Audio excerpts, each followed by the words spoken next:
Os 7 pecados capitais. Eles existem em cada um de nós e alguns dizem que são parte de nossas almas.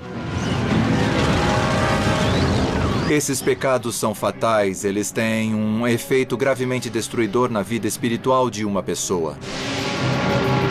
Luxúria, inveja, gula, preguiça, avareza, ira e soberba. De acordo com a teologia cristã, pecar é simplesmente pensar nesses pecados capitais. A Bíblia diz que o resultado do pecado é a morte. Cada um desses pecados tem uma história secreta revelando como eles se tornaram capitais. Os 7 pecados capitais tiveram um enorme impacto na história, na sociedade e em nossas almas. Você não pode transgredir a lei moral de Deus sem que alguém pague um preço terrível por isso.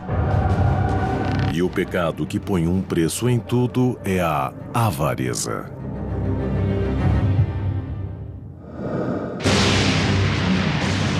Os 7 pecados capitais são um importante conceito cristão.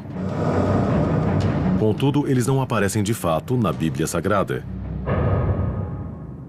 Eles apareceram primeiro no deserto do Egito, mais de 300 anos depois do Novo Testamento ser escrito. Por volta de 375 d.C., um monge chamado Evagrius Ponticus fez um retiro em um mosteiro cristão. Lá, ele começou a catalogar as tentações da alma humana, criando uma lista das mais perigosas. Evagrius acreditava que podia resumir a lista a 8 terríveis tentações. E a avareza era uma das mais capitais. Evagrius escreveu que a avareza provinha da fome que apareceria em breve, das doenças que nos visitariam, do apuro da pobreza. Os 7 pecados capitais não seriam codificados até 590 d.C., quando o Papa Gregório Magno reexaminou a lista de Evagrius. Ele reduziu a lista para 7, mudando o nome de tentações para pecados e proclamando que eram capitais. Para o Papa Gregório, o homem avarento era um assassino. Ele escreveu: aquele que guarda para seu próprio uso o que iria sustentar o pobre está matando todos aqueles que poderiam viver de sua abundância. A avareza, o desejo excessivo ou voraz de um indivíduo por riqueza ou posses. Esse pecado é conhecido por vários nomes: ganância, cobiça e cupidez.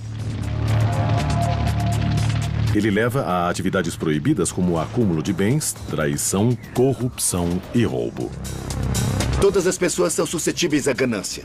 Todas as pessoas de diferentes classes, tipos e profissões. Os problemas surgem quando nossas posses nos controlam, ao invés de nós controlarmos nossas posses. Um dos primeiros exemplos do poder e da influência do pecado da avareza é encontrado no livro do Velho Testamento, Êxodo. Moisés trouxe os 10 mandamentos de Deus do alto do Monte Sinai e o entregou ao povo judeu. Essas leis básicas de ética se tornariam o código através do qual a fé guiaria suas vidas.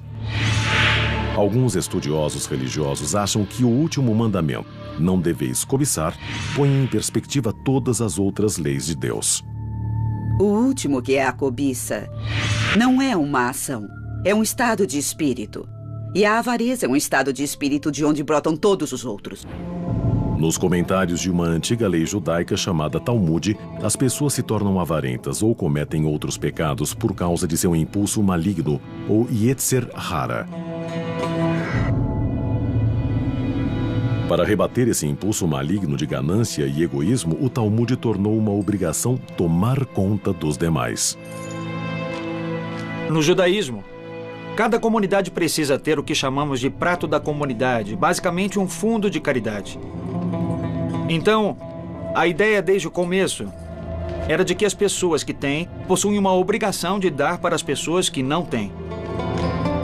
O judaísmo não é tão voltado para o pecado individual quanto o cristianismo. O judaísmo se preocupa com o pecado porque ele interrompe uma ordem natural e porque a comunidade do povo de Deus é o que importa. Mas apesar dos decretos de Deus e das leis sagradas, o pecado da avareza prosperou na Terra Santa. Em 586 a.C., os babilônios conquistaram Jerusalém. No livro de Jeremias, o profeta interpreta isso como castigo de Deus para uma nação dominada pela avareza. Eu daria suas esposas a um novo homem e as pastagens a novos donos. Do menor até o maior, todos cobiçavam receber. O Velho Testamento não é o único texto antigo a alertar contra a ganância.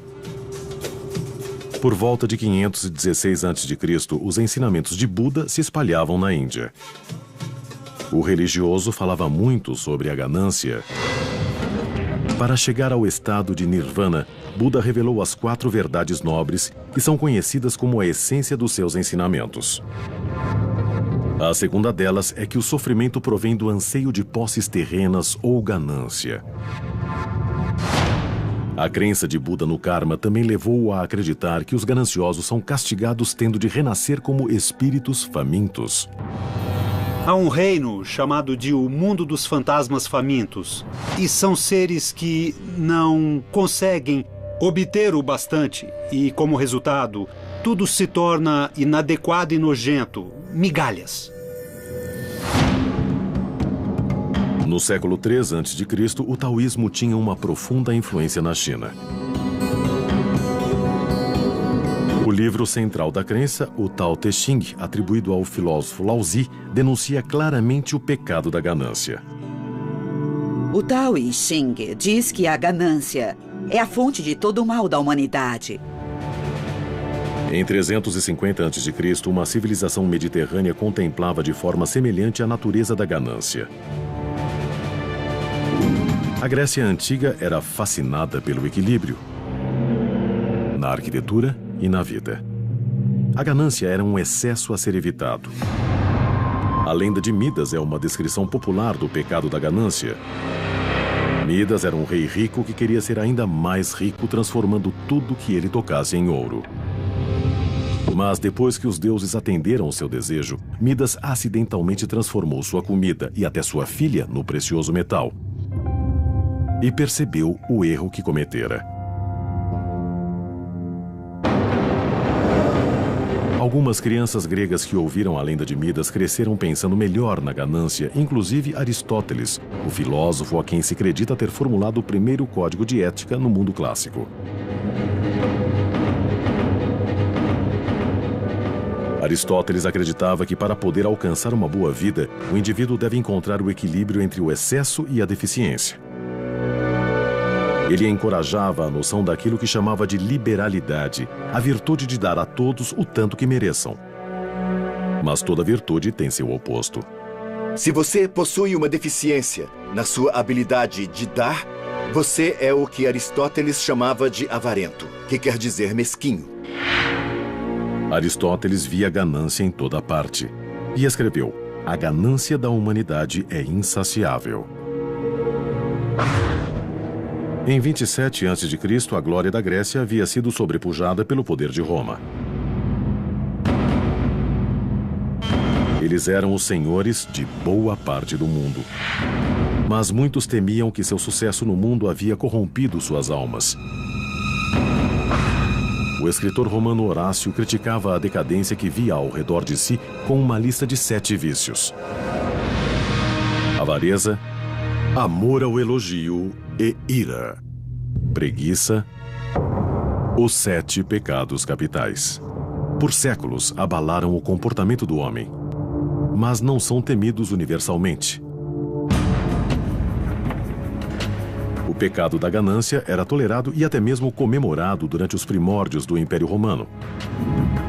Então, por volta do ano 30 d.C., na província da Galileia, um prodigioso professor judeu pregava contra o pecado, com palavras que carregavam uma estranha e poderosa autoridade. Jesus de Nazaré proclamou: Afastem-se da ganância, pois a vida de um homem não consiste da abundância de coisas que ele possua. Ele resumiu a ganância quando perguntou: o que lucrará um homem se ele ganhar o mundo inteiro e perder sua própria alma? Jesus tem pouco a dizer sobre o valor do capital acumulado ou de acumular dinheiro. Mas ele tem muito a dizer para os pobres. E ele diz: vocês é que são os abençoados, não os ricos. E isso é claro que é falso. Sabemos que as pessoas de sorte são os ricos, mas não segundo Jesus. Tenho certeza que há motivos culturais para o cristianismo ter essa fascinação desproporcional com a ganância. E um deles, eu acho, é o fato de que o dinheiro e o mercado surgiram na mesma época. O grande porto do Império Romano de Ostia permitia controlar muito do crescimento explosivo do comércio internacional durante esse período. Carregamentos de comida, vinho, sal, escravos e mais escoava das províncias romanas. Parecia que quanto mais os romanos tinham, mais gananciosos se tornavam. O resultado foram os impostos. Os romanos tinham um jeito interessante de fazer as coisas. Primeiro eles invadiam você e depois te cobravam pela invasão. Eles nunca recolhiam os impostos pessoalmente. Ou haveria uma revolta. Tinham pessoas do local que pagavam para recolher os impostos. O que precisamos ter em mente é que os coletores de impostos ganhavam dinheiro cobrando a mais. O único jeito de um coletor de impostos ter seu próprio dinheiro era cobrando mais do que o governo exigia. Então, os coletores de impostos sempre cobravam mais das pessoas e acabavam acumulando fortunas, se aproveitando dos fracos, tirando dos pobres. E a condenação de Jesus aos coletores de impostos é primeiro contra aqueles que tiram dos próprios irmãos e irmãs e entregam o dinheiro para um governo estrangeiro. Mas a verdadeira ira de Jesus era contra aqueles que emprestavam dinheiro no Templo de Jerusalém. Esses homens trocavam dinheiro romano pelo siclo, moeda local com a qual os judeus costumavam comprar animais para sacrifício, e por esse serviço cobravam uma taxa. No fundo, eram o mesmo que cambistas num jogo esportivo ou em um show, que cobravam muito mais do que seria cobrado se você, digamos, comprasse o mesmo animal em outro lugar e o trouxesse ao templo. Eles lucravam com isso. Jesus disse que estavam se tornando ladrões. Não faziam apenas negócios, mas negócios sujos. O pecado da ganância teria seu papel no destino de Jesus. Quando ele foi traído e entregue às autoridades por seu seguidor, Judas, foi uma transação financeira. 30 peças de prata não era muito dinheiro. E ele estar disposto a vender Jesus em troca disso demonstra, no fim das contas, que é incrível o que se faz por dinheiro. Quando Jesus foi crucificado em algum momento durante 26 e 36 depois de Cristo, os gananciosos podem ter sido perdoados, mas os seguidores dele retomaram o ataque ao pecado da ganância.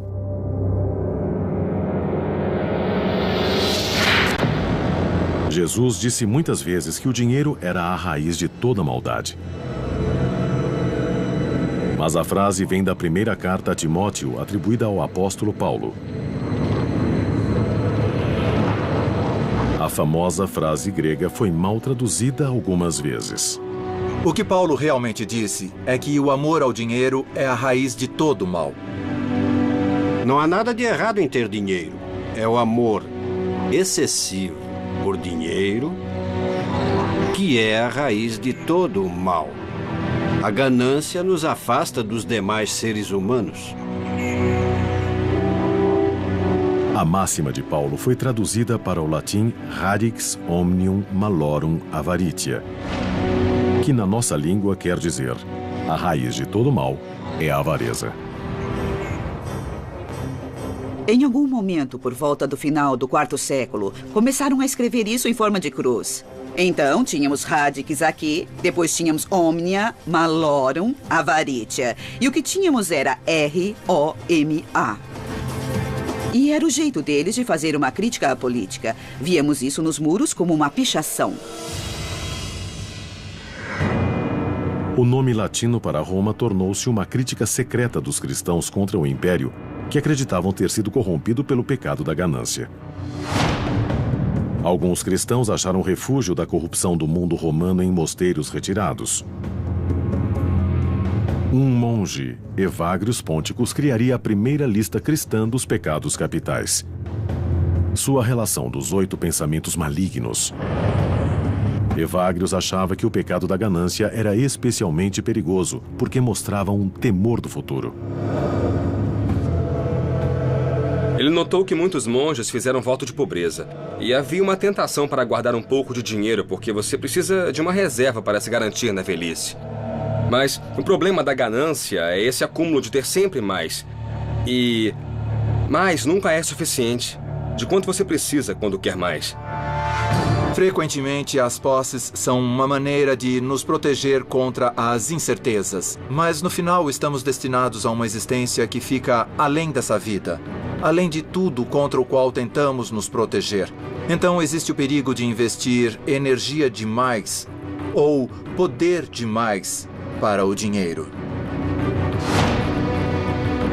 A lista de Evagrius de pensamentos malignos ficou pouco conhecida fora do clero.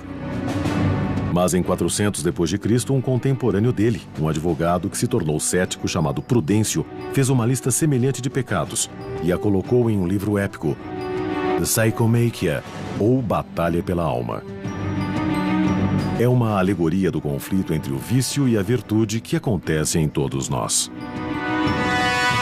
The Psychomachia realmente demonstrou por quase 1000 anos o verdadeiro pensamento de Cristo. Prudêncio transformou cada vício e virtude num personagem dramático que consegue falar e sentir. Prudêncio era um gênio. Foi a primeira vez que se personificou o pecado. Isso faz parte do que é significativo aqui. Em The Psychomachia, os vícios e as virtudes lutam até a morte numa batalha épica. A personificação permitiu que pessoas leigas entendessem mais claramente o risco espiritual envolvido.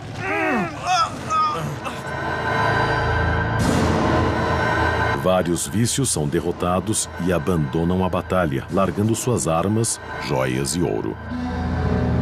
Os mortos e feridos são abandonados e seu sangue e sua carne em chamas tomam conta do solo. É nesse ponto que o pecado da ganância, personificado por uma mulher desfigurada, aparece. Então entra esse personagem sorrateiro. E ela tem, segundo Prudêncio, mãos iguais a garras. E ela começa a fuçar sobre os corpos e debaixo de todos os feridos. E ela colhe todo o fruto da batalha. Prudêncio escreve: de todos os vícios, não há nenhum mais assustador. Com os braços repletos dos espólios da guerra, a ganância avista um grupo de padres no campo de batalha, vindo ajudar as virtudes. Ela tenta convencê-los a abandonar seus votos de pobreza, mas os padres resistem.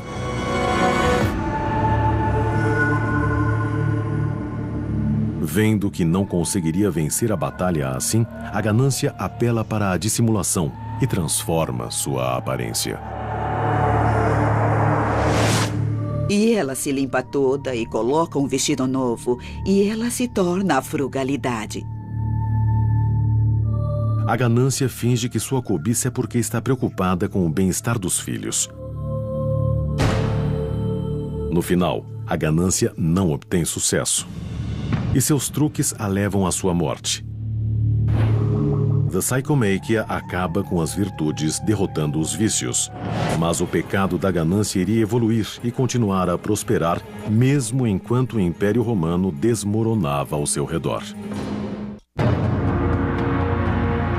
Durante séculos, o Império Romano havia seguido os 7 pecados capitais e tentado ignorar as consequências. Mas em 500 d.C., já era tarde demais. Os romanos, outrora ricos, haviam se afogado em dívidas e seu império, muito extenso, havia se despedaçado.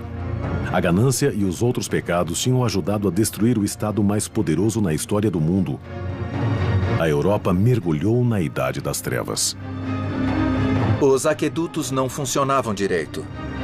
O sistema de esgoto piorava a cada ano e surgiu uma praga.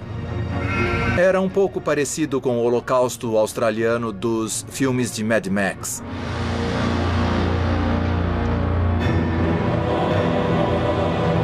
Em 590 d.C., só a autoridade da Igreja mantinha a sociedade ocidental em ordem.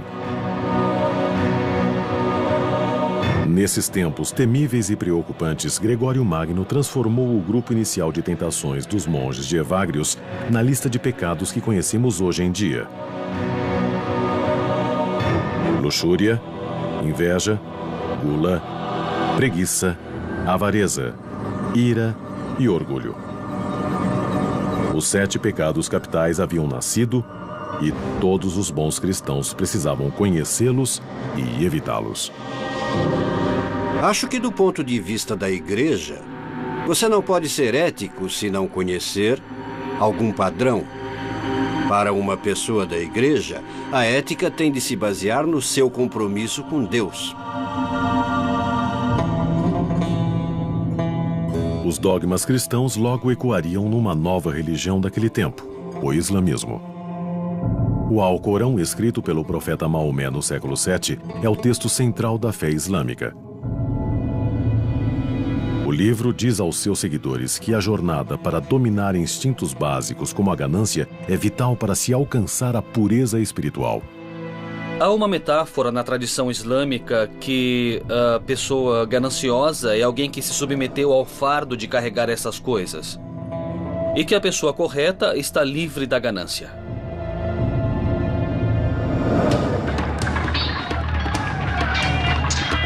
Os muçulmanos e cristãos lutaram entre si durante a Idade Média, principalmente pelo controle do Oriente Médio. As cruzadas foram promovidas com palavras sagradas, mas a ganância também carregava a cruz. Em tempos em que a riqueza significava possuir terras, conquistar a Terra Santa era uma chance de se tornar rico. Talvez o mais conhecido dos cruzados, o rei inglês Ricardo Coração de Leão, encontrou sua morte pelo pecado da ganância. Em 1199, Ricardo atacou um castelo na França em busca de tesouros. Ricardo mandou seu exército para apreender o ouro, e durante o cerco, Ricardo foi atingido por uma flecha no pescoço. Ele morreu de gangrena, mas a causa foi o pecado da ganância. Os castigos para o pecado da ganância são muitos. Em 1306, os ingleses atacaram os rebeldes escoceses no castelo de Kildrummy. Eles subornaram um ferreiro escocês traiçoeiro chamado Osborne. Ele começou um incêndio que destruiu o abastecimento de comida dos rebeldes. Os ingleses tomaram o castelo e Osborne exigiu seu pagamento, tanto ouro quanto ele pudesse carregar. Os ingleses ficaram enojados com sua ganância, derreteram o ouro e o despejaram em sua garganta. Essa terrível morte na vida real ocorreu no mesmo período em que o italiano Dante Alighieri começou sua obra-prima, A Divina Comédia, criando castigos indescritíveis para os pecadores. Nossa noção do inferno não vem essencialmente das escrituras, é de Dante. A história começa com uma visão, quando Dante encontra o escritor romano falecido Virgílio, que o guia para as profundezas do inferno. Lá, ele vê o destino dos pecadores. No quarto círculo do inferno, Dante encontra os gananciosos. Eles empurram para frente e para trás, sempre, grandes pesos que podem ser tão pesados quanto o ouro que tentaram obter em vida. Dante os chama de doentes para dar e doentes para receber, os acumuladores de dinheiro e os esbanjadores de fortunas. Esses pecadores são os dois lados de uma mesma moeda. Ambos são incapazes de controlar seu dinheiro. E então, Dante e Virgílio descem mais fundo no inferno para o oitavo círculo. Aqui, ele encontra os padres pecadores que cometeram o pecado da ganância vendendo indulgências. Indulgências eram basicamente cartas de perdão do Papa. Um pecador comprava uma indulgência que supostamente encurtaria ou até eliminaria seu castigo na vida após a morte. A prática indicava que a ganância agora era uma parte aceitável do exercício da igreja. Dante pune os padres que lucravam com a venda da salvação, enfiando-os de cabeça para baixo no inferno, seus pés incendiados, o inverso do ritual de batismo. Dante e Virgílio seguem para o purgatório, um local de tormento para aqueles cujos pecados podem ser perdoados.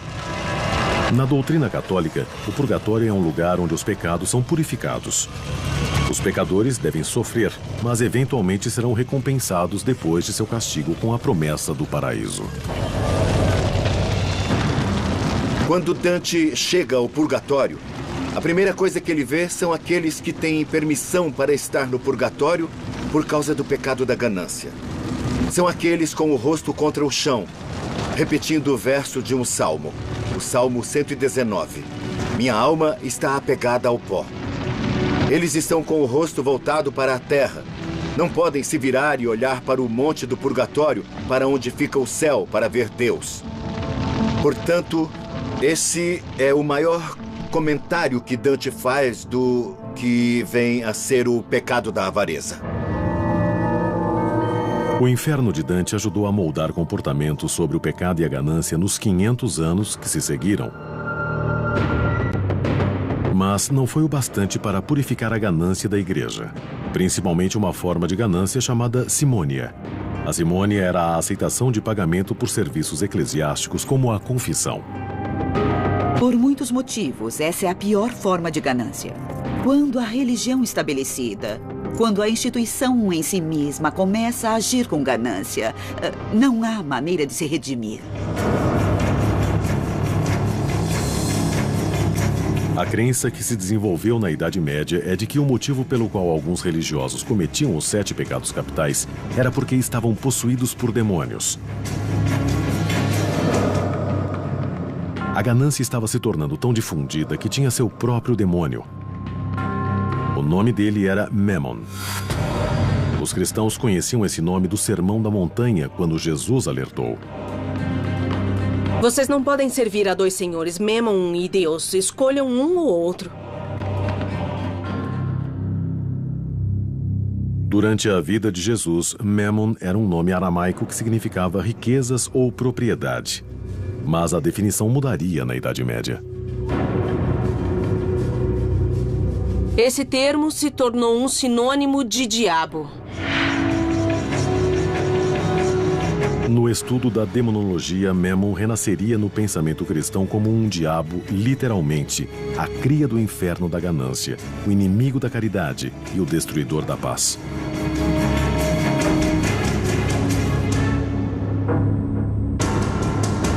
Mas conforme a Idade Média foi dando espaço para a Renascença, parecia que o pecado da ganância estava por toda parte. Em 1557, Peter Bruegel, o grande pintor alemão, retratou o pecado da ganância no quadro Peixe Grande Come Peixe Pequeno. O que temos é uma declaração simples de é claro que é assim que as coisas são. Os peixes pequenos estão lá para serem comidos e os peixes grandes podem comê-los. É assim que o sistema funciona. O capitalismo estava prestes a evoluir e o pecado da ganância nunca mais seria o mesmo. Os 7 pecados capitais foram originariamente catalogados pela Igreja Católica como método para produzir um comportamento mais respeitoso dos devotos. No século XVI, a crença e a ganância andavam de mãos dadas.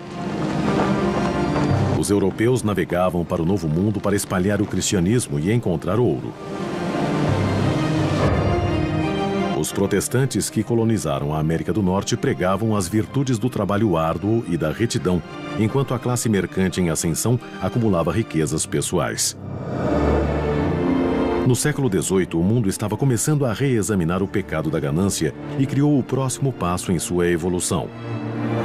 Ele foi chamado de capitalismo. Em 1776, o filósofo escocês chamado Adam Smith publicou um exame do comércio chamado A Riqueza das Nações. O livro iria revolucionar o modo como as pessoas encaravam o dinheiro e a ganância. Os americanos acham que um único fato ocorreu em 1776, que é a Declaração da Independência. Na verdade, aconteceu outro fato muito importante, e na história do mundo, talvez tão significativa quanto a Declaração de Independência, foi a publicação de A Riqueza das Nações, escrita por Adam Smith. Muito bem, este livro foi o primeiro documento a enumerar os princípios da economia e a enumerar o caso em que o capitalismo, a economia, o comportamento em proveito próprio dos indivíduos, o desejo de possuir e até mesmo a ganância podem ser bons. Smith, conhecido como o pai da economia moderna, originariamente escreveu sobre a ganância em seu trabalho de 1759, A Teoria dos Sentimentos Morais. Ele escreveu, na época, sobre os aparentes benefícios para a sociedade atuar em interesse próprio, concebendo um mundo onde a economia seria guiada por uma mão invisível. A mão invisível é o interesse próprio. A ganância é a motivação do comércio e das transações. Nós trocamos algo que valorizamos menos para obter coisas que valorizamos mais. Adam Smith defendeu a tese de que, através daquilo que ele chamou de mão invisível, com milhões de pessoas funcionando de forma egoísta, desejando coisas que querem através do mercado, que tudo acabaria dando certo. Smith complementou seu trabalho sobre a ganância com A Riqueza das Nações, onde ele escreveu sobre a busca do interesse próprio, dizendo exatamente que os humanos são atraídos pelo egoísmo e pela ganância. O importante sobre a ganância em economia é que a ganância é vista como um dom, que as pessoas têm motivos para consumir mais coisas. E o argumento da economia é que você pode cultivar a ganância em nome do bem social através dos mercados livres e competitivos. Porém, uma vertente repulsiva do sistema de mercado e o pecado da ganância evoluíram ao mesmo tempo: o tráfico de escravos. Já foi estimado que na longa viagem da África até o Novo Mundo, de 10 a 20% de escravos negros e da tripulação branca morriam. Mas esse era o preço de fazer negócios.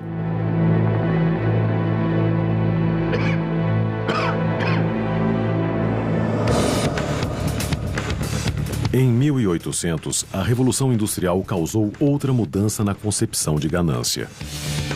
A escravidão agrícola fora extinta pela Guerra Civil Americana, mas uma nova classe de pobres explorados se encontrava trabalhando em péssimas condições nas cidades com fábricas.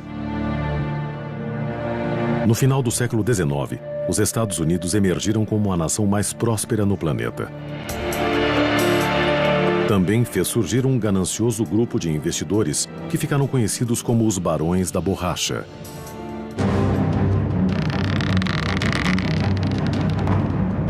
Esse grupo de banqueiros e homens de negócio acumularam fortunas gigantescas com práticas mercantis antiéticas e anticompetitivas.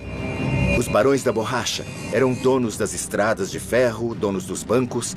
Eles possuíam tanto na América que nossa liberdade estava sendo restrita e estava em perigo. Um dos mais notórios e inescrupulosos desses homens era Jay Gould. Esse financista nova-iorquino e dono de estrada de ferro sucumbiu ao pecado da ganância em 1869, quando inventou um plano brilhante para manipular o mercado de commodities. Primeiro, Gould incentivou o presidente Ulysses S. Grant a fazer o governo parar de vender ouro.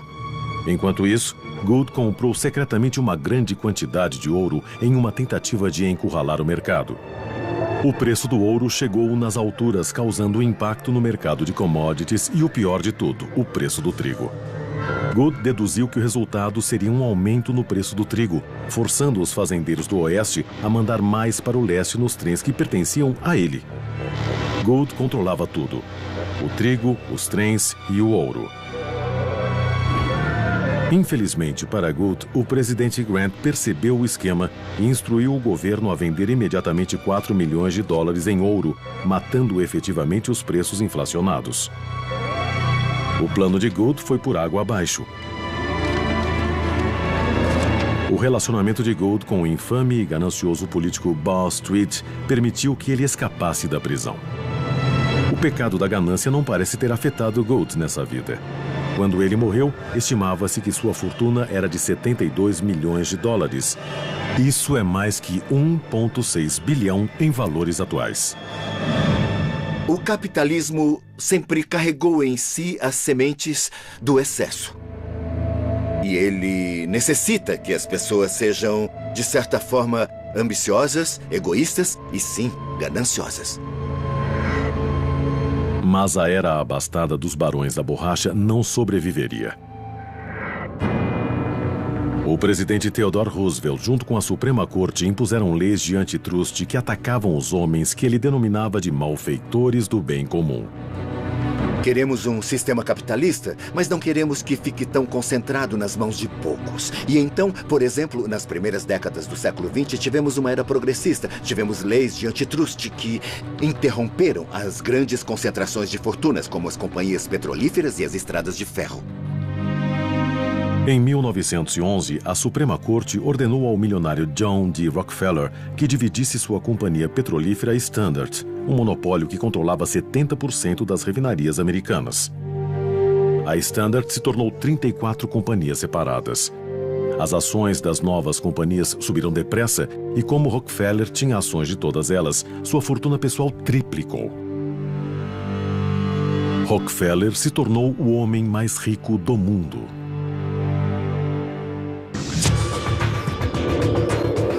Era um momento determinante na evolução do pecado da ganância. Enquanto os Estados Unidos cresciam no século XX, o conceito de ganância mudaria para sempre. A percepção dos 7 pecados capitais evoluiu através da história. E nenhum pecado mudou tanto quanto a ganância. O século XX se tornaria o século da ganância, mas seria uma viagem tortuosa. A Bolsa de Valores quebrou em 29 de outubro de 1929, iniciando a Grande Depressão. Acredita-se que uma das principais causas tenha sido o sistema bancário irregular, que permitia que poucos gananciosos ganhassem quantias absurdas à custa do povo. Acho que apostar na Bolsa de Valores é motivado pela ganância e no interesse pessoal. São pessoas que querem transformar uma pequena quantidade de dinheiro em uma grande quantidade de dinheiro e simplesmente estão dispostas a se arriscar. Mas quando a bolsa quebrou, afundou toda a economia junto com ela. O pecado da ganância havia quase arruinado o país. Um dos resultados da crise foi o temor pelos grandes negócios e iniciou-se uma onda de reformas econômicas e sociais. A Bolsa de Valores teve suas altas e baixas nos 50 anos subsequentes. Nos anos 80, os americanos já se sentiam confiantes o bastante para acolher o pecado da ganância. Tivemos os anos 80 e os anos 90, talvez possamos dizer este século, também até agora, o século XXI, que é quando exaltamos não só os desonestos e os empreendedores, mas exaltamos pessoas que obtiveram imensas quantidades de dinheiro e basicamente controlam tudo. A década de 80 ficou conhecida como a da ganância, antes mesmo de terminar. Os Estados Unidos prosperavam enquanto o governo de Ronald Reagan abaixava impostos, cortava gastos sociais e desburocratizava os negócios. A ganância pode destruir a política. Os ricos, as corporações ricas conseguem benefícios para si mesmas, subsídios, ganhos corporativos, isenção de impostos. O filme de 1987, Wall Street, ilustrou bem isso quando o personagem principal, Gordon Gekko, interpretado por Michael Douglas, anuncia que a ganância é boa e os americanos parecem concordar. Atualmente, 50% dos americanos possuem ações. Nós iremos ficar ricos um dia desses e, portanto, temos de investir em ações. Mas milhões de pessoas estão tentando lucrar no mercado ao mesmo tempo. Eles não conseguem, porque eles são o mercado. As escrituras dizem que a ganância é pecaminosa. Mas alguns cientistas afirmam que a ganância é natural. Não é uma tentação do diabo, mas resultado da nossa própria neurologia. Cada ação que praticamos se baseia na descarga de neurônios em nosso cérebro. Ressonâncias magnéticas e tecnologia sofisticada revelam exatamente o que acontece quando o cérebro humano se torna ganancioso. Deixe-me definir isso como querer muita coisa. Basicamente, sabemos muito bem o que é querer muita coisa e quando conseguimos algo, recebemos uma dose de um neurotransmissor chamado dopamina que o faz se sentir bem. Animais apertam alavancas que aumentam sua dose de dopamina e isso pode até matá-los, mas continuam puxando a alavanca. Então, por que não começa clicando em Start? Tudo bem. Quanto maior a bexiga, mais dinheiro eu ganho. Exato. Tudo bem. Nesse teste comportamental, os indivíduos enchem uma bexiga gerada por computador.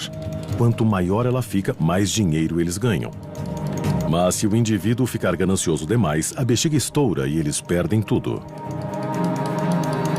A questão não é ser ou não ganancioso. A questão é quão ganancioso. Como medimos a ganância. Como nos certificar de que a ganância de fato funciona para todos nós. Para avaliar como a ganância influencia as negociações financeiras, o doutor em economia da Universidade de Penn State, Gary Bolt, utiliza um teste fascinante chamado o jogo do ultimato. O jogo envolve 2 negociantes e eles buscam um acordo sobre como dividir $20. O que eu proponho é que você fique com $5 enquanto eu fico com $15 para mim. Você pode aceitar ou rejeitar esses $5. Se você o aceitar, a pilha se divide. De acordo com isso, 15 e 5. Se você rejeitar, nós dois acabamos sem nada. É isso. Essas são as regras. Nada de segunda chance. Joguem uma única vez. Quase metade dos que fazem a proposta são tomados pelo pecado da ganância e oferecem o valor mais baixo possível. Quase a mesma quantidade dos testados aceita a oferta mais baixa, contanto que ganhem algo. Talvez os 2 lados sejam gananciosos, mas alguns são menos ambiciosos. Cerca de 10% têm uma reação diferente à ganância. Eles insistem em dividir meio a meio e estão dispostos a acabar sem nada do que aceitar o que consideram uma proposta injusta. Acho que cada um deve ganhar a mesma quantia de dinheiro, independente de qualquer coisa.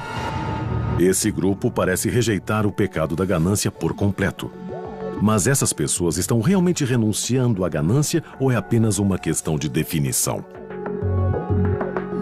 Pode ser que a noção tradicional de ganância por bens materiais simplesmente necessite ser ampliada. As pessoas querem bens materiais, mas também querem bem-estar social. Querem ser tratadas de forma justa. Elas querem muitas coisas para si mesmas. Querer alguma coisa. Esse desejo é a faísca que desperta o diabo ou o DNA é o maior responsável pelo pecado da ganância? Eu acredito que a ganância seja algo que todo mundo possua. Portanto, faz parte da constituição biológica. Mas se a ciência provar que a ganância faz parte do nosso DNA, isso realmente significa que não temos controle sobre ela? O Papa Gregório e Evagrius diziam que a ganância é maligna. Os barões da borracha e ícones de Hollywood diziam que a ganância é boa. Qual deles está certo? Independente da resposta, uma coisa é certa. Ganância. Nós nunca vamos derrotá-la.